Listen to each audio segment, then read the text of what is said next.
नमस्कार मित्रों, स्वागत है आपका न्यूज़ 24 प्राइम के टॉक शो अश्वनी सेज में। मित्रों, आज हम आप पुनः चर्चा करेंगे हाथरस में। हाथरस में जो हो रहा है, जो हुआ, निसंदेह वो निंदनीय था, घृणित था, सभ्य समाज में स्वीकार्य नहीं था। लेकिन उसके बाद जो राजनीति हुई और अब जो राजनीति का खुलासा हो रहा है, वो कहीं ना कहीं एक राष्ट्रव्यापी चिंता का विषय है। हमारे लोकतंत्र के लिए एक गंभीर परिस्थिति है और सभ्य समाज के लिए इससे ज़्यादा दुखद और निंदनीय कुछ नहीं हो सकता। मित्रों, जिस तरीके से एक दुर्दांत कांड के बाद वहाँ राजनीति होने लगी, सपा के लोगों ने जाके वहाँ हंगामा काटा, कांग्रेस ने वहाँ पर हंगामा काटा, उसके बाद जयंत चौधरी पहुँच गए हंगामा काटने के लिए, और इस सारे हंगामे के बीच में जो मूल मुद्दा था वो मुद्दा कहीं ना कहीं दब गया। इस मुद्दे के दबने के बाद जो शासन स्तर पर कार्रवाइयां हुई और उसमें जो कुछ तथ्य आए कि साहब ये प्रायोजित दंगा करवाने का एक प्रायोजित षड्यंत्र था, इसको इंटरनेशनल फंडिंग हुई, popular front of India PFI ने इसकी पूरी इसको मैनेज किया। साथियों, बड़ा गंभीर विषय है। गंभीर इसलिए है कि क्या हिंदुस्तान में, निसंदेह हिंदुस्तान में राजनीति का स्तर अपने निम्नता के चरम पर है। जिस गंदे स्तर की राजनीति हिंदुस्तान में की जा रही है, हो रही है, इससे ज़्यादा गंदी राजनीति हो भी नहीं सकती है। और बड़ा दुख का विषय ये है कि जिस राजनीति को इतने महान लोगों ने सेया, पाला, पोसा, एक आकार दिया विश्व के सबसे बड़े लोकतंत्र के रूप में, अगर वहाँ इस सोच के नेता अगर नेतृत्व करने के लिए आगे आएंगे तो ये हमारे समाज के लिए बड़ा दुखद और बड़ा गंभीर विषय होगा। और उससे बड़ी दुखद स्थिति क्या कि ये राजनीतिक पार्टियां इस तरीके के दुखद मामलों पे जिस तरीके से एक सुनियोजित षड्यंत्र के तहत योजनाबद्ध तरीके से समाज को फूंकने का प्रयास कर रही है, ये ज्यादा गंभीर है। इससे एक सवाल उत्पन्न होता है इन राजनीतिक पार्टियों की नीतियों पर, इन राजनीतिक पार्टियों की नैतिकताओं पर और इन राजनीतिक लोगों की सोच पर। निसंदेह अगर एक दुर्दांत कांड हुआ, शासन प्रशासन उसमें लापरवाह रहा, सरकार ने, अगर आपको लगता है कि उतनी सक्षमता से कार्य नहीं किया, तो इस बात का विरोध होना चाहिए। मैं इसका विरोध नहीं करता, क्योंकि लोकतंत्र का मूल आधार ही विरोध है। लेकिन विरोध अगर इस तरीके से किया जाए कि एक प्रायोजित तरीके से, सुनियोजित, व्यवस्थित तरीके से विरोध की आड़ में दंगा भड़काने की अगर कोई बात हो, समाज को जलाने की कोई बात हो, समाज की सामंजस्यता को क्षति पहुंचाने की अगर कोई बात हो, तो निसंदेह वो ज्यादा गंभीर, निंदनीय है। ये उस कांड से भी ज्यादा दुखद और घृणित है जो होकर चुका है। उसके बाद ऐसा नहीं कि हाथरस और बलरामपुर के बाद कांड नहीं हुआ, भदोही में एक कांड हुआ, पुनः हाथरस में उसकी पुनरावृत्ति हुई। यहाँ एक प्रश्न और उठता है कि निर्भया जैसे कांड पर अंतरराष्ट्रीय समुदाय का जब ध्यान आकर्षित हुआ, आनन फानन में उसका डिस्पोजल हुआ, डिस्पोजल होने में 5-7 साल लगे, तो क्यों कर नहीं हम कोई ऐसे नियम कानून बना पाए हैं जिससे समाज के इन दरिंदों को एक स्पष्ट संदेश जाता।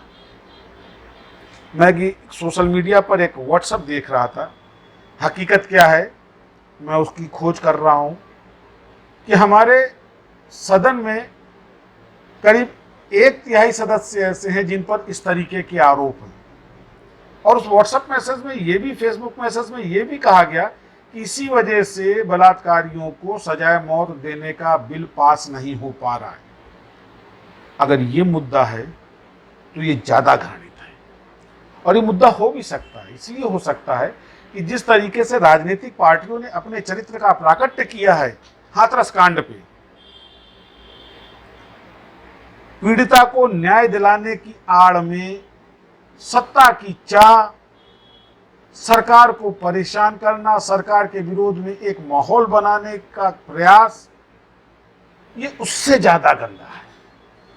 न्याय नहीं मिलेगा, लेकिन अगर खुदा न खास्ता राजनीतिक पार्टियां अगर अपने षड्यंत्र में सफल हो जाती, तो आप जानिए कितने निर्दोष और मासूमों की मौत होती, समाज किस तरह बिखरता, इस बात की भी चिंता हमारे राजनीतिक नेताओं ने नहीं करी। ये न्याय दिलाने की बात नहीं है।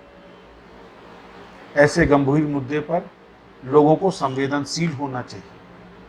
इन राजनीतिक नेताओं को इस बात का आकलन करना चाहिए कि ऐसे संवेदनशील मुद्दों पर उनका किया हुआ कोई कार्य समाज को गलत दिशा में तो नहीं ले जाएगा। देखिए, समाज में, लोकतांत्रिक व्यवस्था में सरकार का विरोध होना चाहिए, लेकिन विरोध नीतियों का होना चाहिए। आपत्तियां सरकार की नीतियों को लेकर के होनी चाहिए। सदन से लेकर के सड़क तक विरोध होना चाहिए। परंतु ऐसे संवेदनशील मुद्दों पर समाज में टूटन डालने का प्रयास, समाज को तोड़ने की चेष्टा, समाज को आतंकित करने की योजना, ये निसंदेह बड़ा गंभीर है।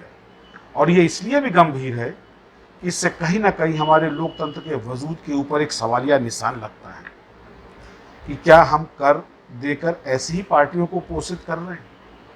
आप ये जानें कि राहुल जी एक तथाकथित राष्ट्रीय पार्टी के इतने बड़े नेता हैं, इनकी सुरक्षा के लिए करोड़ों रुपया खर्च होता है सरकार का, तो सरकार का वो पैसा कहाँ से आता है? पैसा तो हम आप ही करके रूप में देते हैं।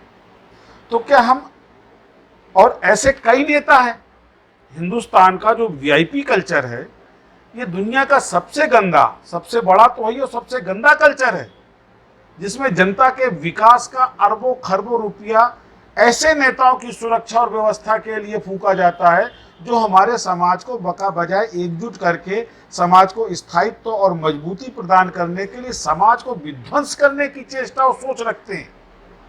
साथियों, गंभीर है। हम लोकतंत्र के नाम पे ऐसे लोगों का तो पोषण नहीं कर रहे हैं। अब ये गंभीर विचार का विषय हमारे आपके लिए है।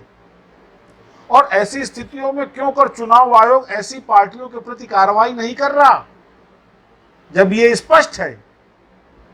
जांच में ये आया कि पीएफआई को फंडिंग प्राप्त हुई। कांग्रेस के एक नेता जो है ऑन कैमरा ये बोलता हुआ पाया गया कि वहां दंगा करवा दो, दो मरवा दो, इधर का भी एक उधर का भी, ये हो जाएगा, राहुल जी को आने का एक अवसर प्राप्त होगा, हम लोग सरकार को गिराने की चेष्टा करेंगे।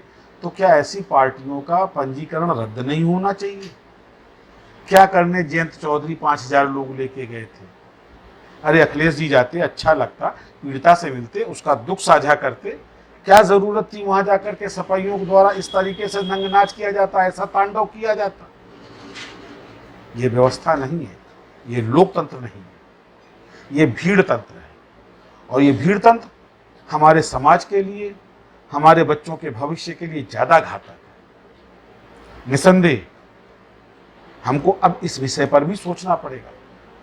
आलोचना होनी चाहिए, समालोचना होनी चाहिए, लेकिन सकारात्मक होनी चाहिए। हम आप ऐसे